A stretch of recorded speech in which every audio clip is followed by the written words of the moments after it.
Kung hindi nyo tinurukan, hindi yan mamamatay. Kasi malusog naman yan bago nyo tinurukan. Diba? So viral nga ngayon sa social media ang pagkamatay ng isang kalabaw matapos bakunahan ng veterinary. Matapos ngang mag-ikot ang mga veterinary sa Purok Banaba, Barangay Alpaco, Naga City, Cebu para umano magbakuna noong January 24, 2024 alas 10 ng umaga.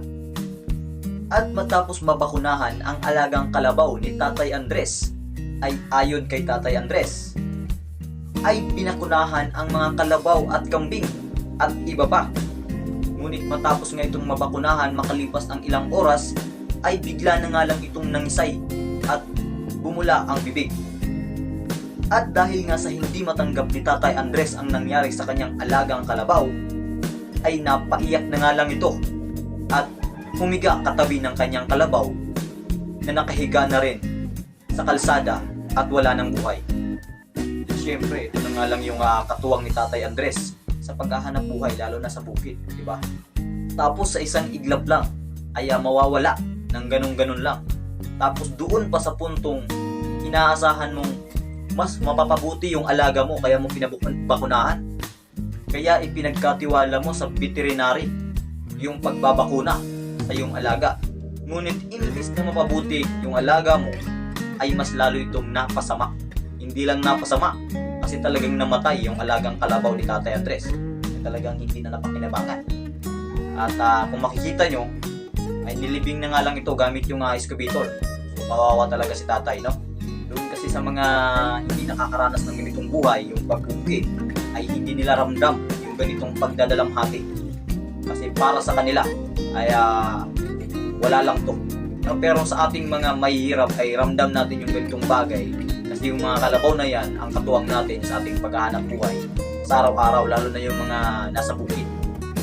Tapos nung tinanong yung taga-veterinary, ay ang sagot nila kay tatay ay baka may sakit daw yung kalabaw ni tatay bago pinabakunahan. Parang ang kasalanan pa ni tatay tuloy. No? Mas sinisi pa si tatay bakit pinabakunahan na may sakit yung kalabaw niya.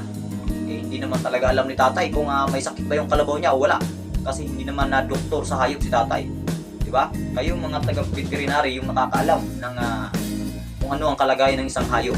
Dapat inaalam nyo muna kung nasa kondisyon ba. Lalo na't malusog yung kalabaw ng mga oras na yon. Dapat inaalam nyo muna kung nasa kondisyon ba yung hayop na babakunahan nyo o hindi. Kasi ano ba man yung mangyayari, kagaya nga nangyari kay tatay, ay hindi nyo na maibabalik yung buhay ng alaga. Buti kung papalitan nyo. Diba? Papalitan nyo yung nasawi ninyong katuwang sa paghahanap buhay. Tsaka dapat inaalam nyo muna kung ano ba talaga yung medicine na itinuturok nyo sa mga hayop. Diba? Parang ano lang yan parang vaccine lang yan ngayong nagkaroon ng pandemic, diba? Hindi nila sigurado kung ano yung magiging epekto nun sa tao pero tinurok nila sa tao. Yun, bagamat walang masyadong naibalitang nasawi dun sa vaccine na yun, pero marami ang nasawi. Yun yung katotohanan, hindi lang ibinalita. No? Parang ganun yung nangyayari. At syempre, buti na nga lang at nag-viral yung video na to. Yung nangyaring ito kay tatay. No?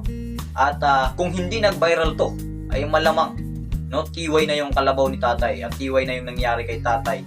At kagad nga gumagawa ng aksyon ang veterinary ng Naga City, Cebu para maimbestigahan kung ano ba talagang medisina yung naturok sa nasabing mga hayop na nawala ng malay matapos bakunahan.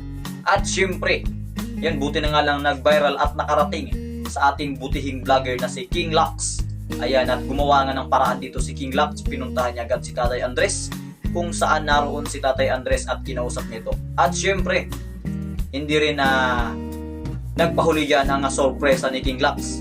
At kung ano yung bagay na makapagpapasaya kay Tatay Andres, syempre yun yung pinaka magandang isorpresa kay Tatay Andres. At hindi nga nagpaligo-ligo dyan si King Lux at humanap na siya ng kalabaw na ipapalit doon sa namatay na kalabaw ni tatay. Ayan, buti na lang talaga nag-viral yung video na to.